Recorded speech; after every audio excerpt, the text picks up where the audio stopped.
Ladies and gentlemen, boys and girls,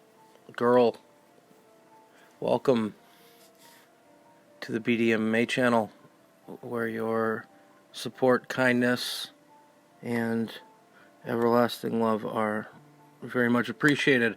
So let's do a quick rundown of this upcoming monster event here, UFC 273, Volkanovski versus the Korean Zombie. So I'm just going to go through the prelims quickly. I'll do a hasty little which person I think you should maybe pay attention to, etc. And then I'll try to do some picks for the main card. I'm trying to record it separately from the editing process, so this is kind of a test run, just so that if we start getting shares, I can start doing more voiceover work on the channel, basically. And without further ado, the prelims starting at 6 p.m. Eastern Standard Time. Julio Arce versus Daniel Santos is the opener. I've heard good things about Arce, but I don't. Olenek a little older. He's fighting Jared Vendera. That's an even pick'em. Okay, early prelims are pretty weak. I don't know if something fell off or what, but this card's real top heavy. I'm going to say that right off the jump. Going up to the prelims on ESPN Plus at 8 p.m. Eastern Standard. Mickey Gall seems to be opening up. He's someone I thought I'd work with by now, just because we have a friend in common. I don't know why that hasn't happened. Although he does have Joe Schilling, who's certainly a pretty incredible striker himself. So I'm sure he's got that covered, but I still would like to just spend a day kind of picking his brain, hanging out, etc., etc. So I'll be watching Mickey and rooting. He is a slight dog. Aspen Ladd is 4, going against Raquel Pennington, who didn't look like herself when I just looked briefly. That's an interesting fight. That's going to come down to speed. I just think Pennington might be more athletic. That's probably why she's favored. She's minus 170. Raquel Pennington's a pretty safe pick if you're gambling. Now we got Anthony Hernandez against Josh No I Needed in my friends. His last name looks like friend, but it is Fremd. And interesting, nevertheless. Anthony Fluffy Hernandez, if you recall, got the coma choke, which is like an inverted or front face lock version of a kata gatame, like shoulder choke. I learned that from Neil Melanson, 2015, as said coma choke. Danaher calls it something different, but it's a kata gatame. Anyway, he submitted Rodolfo Vieira, everyone remembers, after tuning him up quite a bit on the feet first. So he's minus 180. I like that pick. And then it seems like the headliner of the prelims is Ian Gary against Darian Weeks, who again, similarly to his last fight, seems like a bit of a hand-picked opponent. He is minus 365, Ian Gary. The one thing I don't like about Gary compared to say Conor or whoever they're desperately trying to make into Conor, whether it's him or Paddy Pimblett, I think Gary's more skilled than Paddy is. I don't like that he seems to bleed and bruise easy, and he's a striker. If you're a grappler, you can get away with a little bit more of that skin. Like George St. Pierre, if he got hit with a jab, he'd bleed like a sieve. There's certain fighters that don't really have tough skin, versus say someone George fought in BJ Penn, who for years and years seemed like impervious to being sliced, which is kind of crazy the more you think about it. I'll take Ian Gary, obviously, but that line's ridiculous, and last time he didn't exactly starch the guy. I mean, it was a beautiful cross counter at the end, but so this is what I mean about top heavy. I'm onto the main card already. I'm looking at, I think it's Vince Pichel, not Vink. Minus 120 against Mark Madsen at plus 100. That's essentially a pick'em. I like Madsen, but he does get tired for a wrestle-savvy, fast-paced kind of a guy. He's like similar to Gillespie, but Gillespie's got that insane gas tank. I don't know. I kind of like the dog there a little bit. I like Madsen to pull that off against the odds. Mackenzie Dern versus Tisha Torres. Torres certainly the vet. Mackenzie certainly the prospect, regardless of their ages, etc. Right now, that's at 120, favored for Mackenzie Dern. I like her to win. I do. I like that she's working with Jason Perillo, who, if you don't know his resume as a boxing for MMA coach, he's worked with everyone from like Michael Bisping to BJ Penn, Cyborg. He's got quite the clientele list. But he's been working with Mackenzie Dern now long enough, I think, to maybe see some of the fruits of his labor. Obviously, if it goes to the mat, Mackenzie is ADCC multiple time champion. She's as good as it gets on the ground. So, interesting fight. I think Torres is a better athlete. I think Dern has more skill, if that makes any sense. But I like Mackenzie Dern to win that, but I won't be surprised either way. The line's short enough that you're not going to lose any money. All right, so on to the ones everyone really wants me to talk about, I'm sure. Khamzat, the future, Chimaev.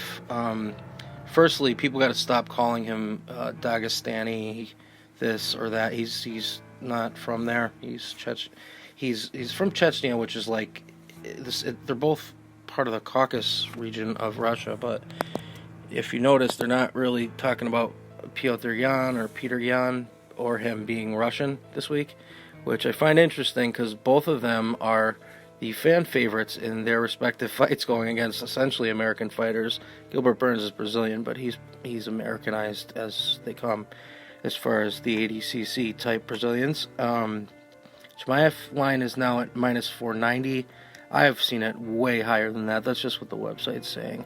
I think he's the future. I said it after a minute of watching him fight.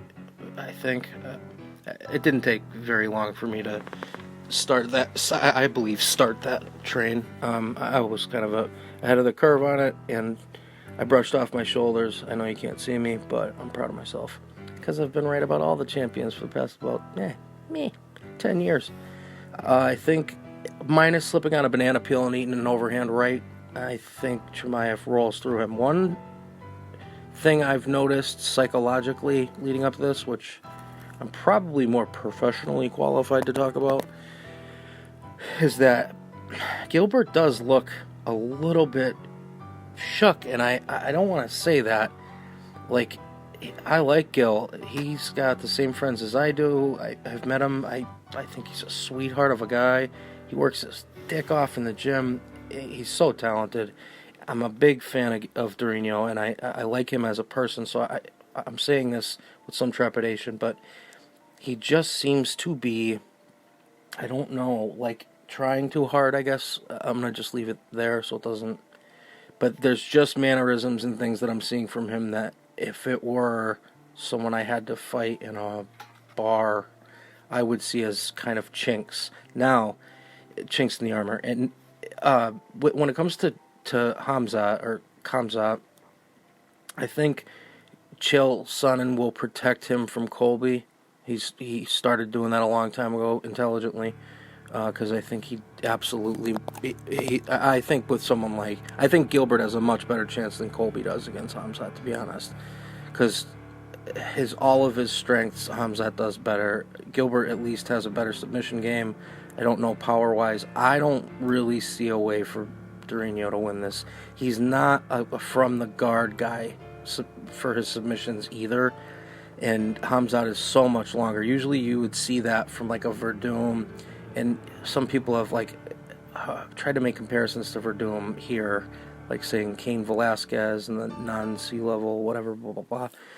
Cain ran out of gas and like ran head first into a arm and guillotine in that fight. So, as much as Verdum was long and had a great triangle and arm bars and shit off his back, beat Fedor that way, you just don't see people getting submitted from bottom anymore. Not really. And especially not taller guys that can wrestle at that ridiculous level that Khamzat can. I just think he's a better striker. I think he is the best prospect. I think he's the best prospect I've ever seen ever. And I haven't missed the UFC. And I don't know who you could ask that you'd know that would know me that long, but I've been watching from the beginning. I only missed a couple of years, maybe, like 2 years in the early 2000s. But I've been watching since UFC 2, and then obviously I went back and watched 1. And we used to get them in scrambled boxes, allegedly. Khamzat is the future. He's longer. I think he's ambidextrous. I think he's ambidextrous in his mind, left and right brain. I just think he's the future. And if he steamrolls Burns and people, because there's a tinge of this in the not in the underground as far as the literal website, but in the underground corners of MMA talk, that people are still gonna. There's sometimes when people come up, like Habib went through this, and Islam is going through it right now too, Makhachev, where it's like they can't beat the right guy. It's never the right guy, right? So if he goes out and sleeps Burns, people are gonna go, yeah, but it was a one-punch thing. But why? Here's why that argument's faulty, and it's so drenched in rooting that I can smell it a mile away. If Burns comes out and starches Khamzat in the first round with an overhand right, or he has a beautiful kind of push 3 left hook that he hit Damian Maia with, then everyone will go see Told You So. You know, it can't be both. It can't be. Those are the banana peels I speak of. The puncher's chance, if you will, although this isn't a puncher's chance kind of a fight. I just think, I don't know about within a minute. I don't know, and speaking to the social things the social psychological things that I see from Khamzat versus Burns is, if Burns maybe looks a little bit, I don't want to, it's not timid, because at this level no one's actually afraid. No one's afraid. It's more like afraid to lose. And if you want a better, more eloquent, much more qualified opinion on this, just listen to any recent, especially interview with George St. Pierre. He's very honest about fear and fighting. It's when you get to this level, especially, I mean, at local level, you'll see some guys just freeze. But at this level, they're not afraid of the fight. They're not afraid of getting punched. There's no fear there. The fear is in losing and or looking bad doing it. And I don't know what vibe Khamzat's giving off in person, other than seemingly torturing Gilbert at every turn. But he seems legit angry at times. Like that smashing the table thing was a little weird. It like lacked charm, if that makes sense. Connor's done that fairly successfully against, let me think, I guess Diaz in the second fight, although there wasn't much face-off, and that was was that the bottle throwing one? Whatever, he tried it against Habib and it didn't work, but sometimes angry is horrible for you. And I don't know, maybe that's how he channels. I mean, that guy comes from a war-torn, he grew up with war, quite literally, war. Not like, he didn't grow up in the hood, he's not from the south side of Chicago, he grew up with war happening right next to his door. If you don't know, Chechnya had 2 massive wars in the 90s, and he would have been a kid. So there's nothing that's going to shake him, but sometimes fighting angry means fighting tense, and I think his skill level is so high that there's just no need for it. And that's kind of what DC was speaking to with Darren Till and him in the buddy thing, which I have mixed feelings about too. I think you're better keeping him as this kind of Lovecraftian sort of Cthulhu, just terrifying monster of a man. That's kind of what he is. Could Gilbert Burns win? Absolutely. He is as skilled as they come. As far as jiu-jitsu, he's not much of a guard-playing submission artist, but he is an ADCC winner. He's that good. Khamzat's coach has competed against him, so that's in his favor as well. I think Khamzat's going to get it done in 2, maybe late first. We're going to know as soon as I'll know, and I'll post on this video, if it were, assuming this all comes together, I'll post and I'll pin it on, if I think there's something important to tell everyone, or I'll do it as like a survey. But for everyone that doesn't know, at Brendan Dorman, spelled just like anywhere else, and just that, no underscores, at Brendan Dorman on Twitter is the best way to do it. So yeah, follow me on there, and I like to do updates there because I can do them in real time and you can read them in real time, because sometimes I'll see two fighters and I'll have an opinion and I'll see them move around for like 20 seconds and I'm like, I gotta change that, right? Maybe the way they come out to the ring, make their weight cut, etc., etc. So as of now, I'm going to take Hamzat in 2 via TKO. I think he'll hurt him standing and finish him on the ground. I don't want to stay on that fight too long. I do, but I don't. I'd rather this do fairly well.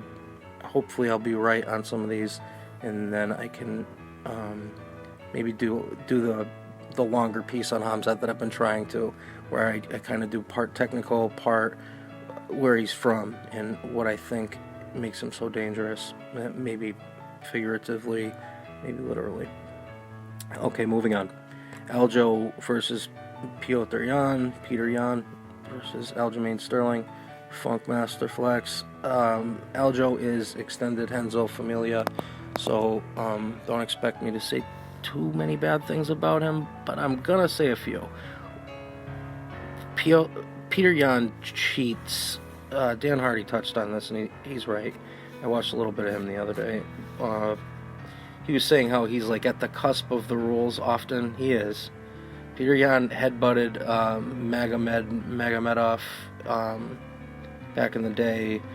He also threw like an axe kick while Aljamain was down in that fight. He did a little headbutt to his back, like his trapezius area.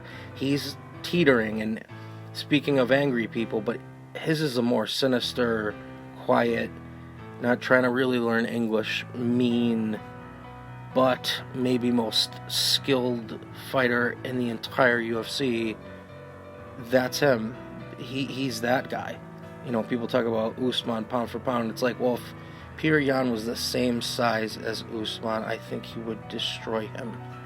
Right? So, and there's a guy at 135, you got to look at young guys to start going, I think that's the guy. I mean, let's see when Dillashaw, if he ever comes back, when he comes back, how he does. But Peter Yan seems like the guy. I don't know what was with Aljamain crying, and I don't know what's with this sudden attitude change that he's like, I'm going to call him swears in Russian and make him more mad. It's like, I don't think that's going to work in your favor. Like, because he's a paced fighter. Yan doesn't come out and do stupid shit. If he was reckless, and you thought that getting in his head might get him to, again, I'll say slip on a banana peel, but, make mistakes via his anger. Because in a regular scenario, you're in a supermarket, and some guy's furious, and he's throwing something, or a bar, or whatever, and they're maybe drunk, maybe not, doesn't really matter. And they're angry, they're going to fight horrifically. And if you've ever been around any altercations or done any fighting of any kind, you know this. Like, sometimes staying calm in someone's face that's that angry, because you're clearly showing them that yelling isn't affecting you, is the best thing you can do. But Aljo's not exactly like acting calm in the face of this. It's like he's provoking for the sake of provoking to, I suppose, sell tickets. I don't know. Maybe it's like that kind of a move. I love Ray Longo. I love Aljo. I think he's a great dude. I know him. I don't know Piotr Yan. I do know the guys at ATT. I think it might have been Georgie, actually, who told me that when he was down there sparring, Peter Yan is just a monster. I know Stylebender, before he said it publicly, said he's a monster. I didn't know, though, that he had done some actual, light sparring with him, too, which is crazy. That guy's just fearless. He's minus 435, but, I mean, these lines are going to look like this. I think he's going to win unless he makes another mistake, because Aljo, it didn't feel like Aljo won anything. It felt like Peter Yan lost something.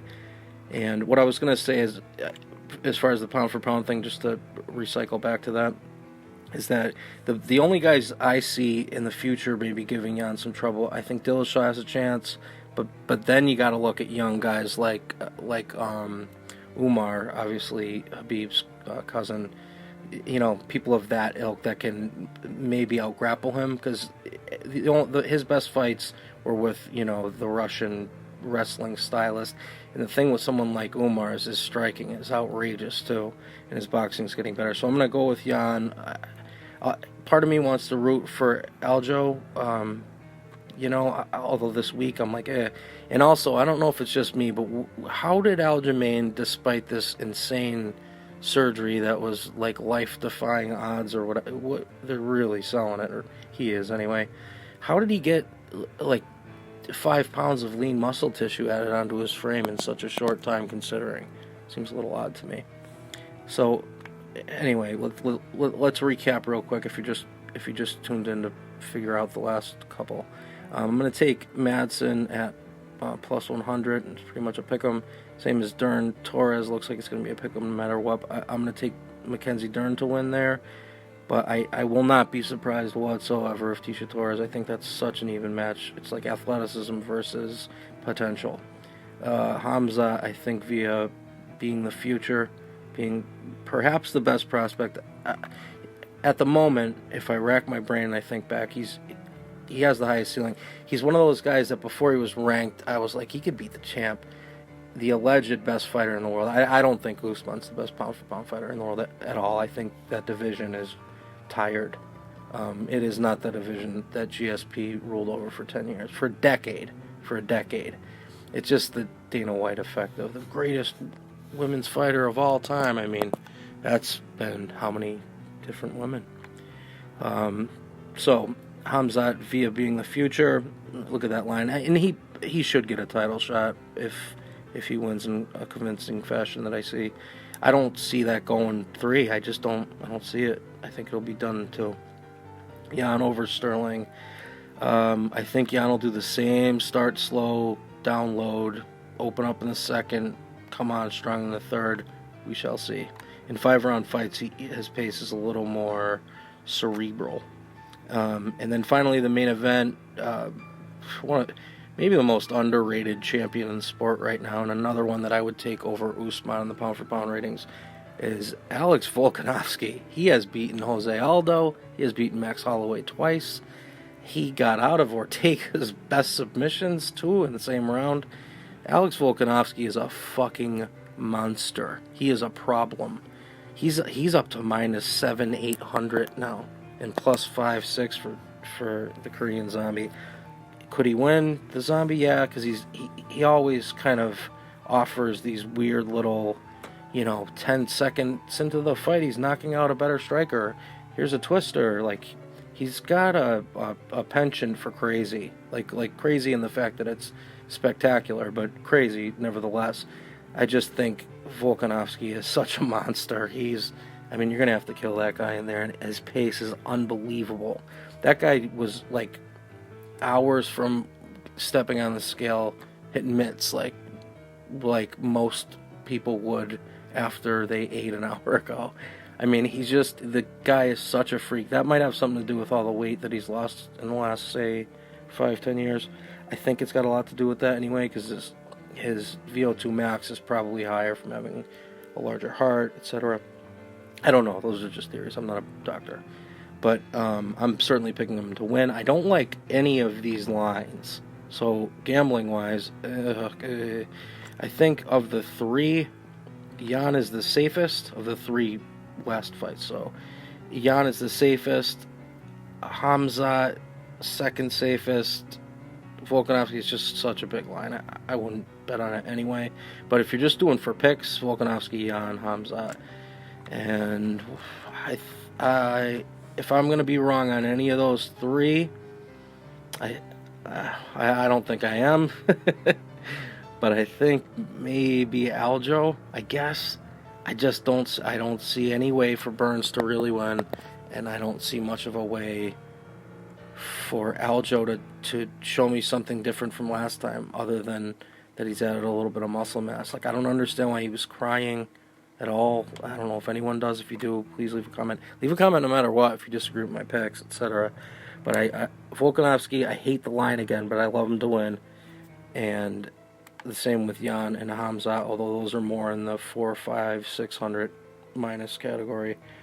I think Jan plays with his food too much and skips around the rules, so I could see him effing up again, honestly, because it's not new. Like the kneeing the downed opponent thing, that's not a new feature. He's always dancing around the rules. This Hamzat Burns thing, the only thing I saw from Hamzat that worries me just a little bit is that anger. But it could be like hunger, and I'm misreading it. Sometimes things are lost in translation, literally. So I think it's a really top heavy, and the top being phenomenal card. And I think if you wanted to make some money, stick with some of the maybe closer lines than those top three. But I mean, do what you got to do. Giving gambling advice is very tough because I might gamble differently than most. But yeah, we will find out tonight. If Hamzat comes out and starches Burns, especially if it's more dominance than one punch, he's just, he's the new Francis. He's inevitable. And I just mean inevitable as a title contender. And I can see him beating Usman. He's the prototype. He's the guy. Usman's amazing. Don't get me wrong. I love Kamaru, but if ever there were a prospect that I would pick to be a champ, right? I got to stick with my guns, and he's got that Soviet style leg wrestle heavy, just destroy everything beneath you style of grappling to go along with what looks like very good stand up, like very good footwork and a penchant for ambidexterity that I don't see in many relative new strikers. So, those are my picks. May the best men win. Hopefully you got something out of this. If this does fairly well, as far as views, whatever, and comments help the views, by the way, then I'll get back to making some videos with my voice. Because I'm going to try going about it a different way, rather than getting like a fancy microphone. If that works, then it's on, like Donkey Kong. Alright, thanks for tuning in, everyone. A link to my Patreon and everything else will be in the description below. And I thank you for watching, tuning in, and follow me on Twitter at Brennan Dorman for live updates. I may change my mind entirely on things.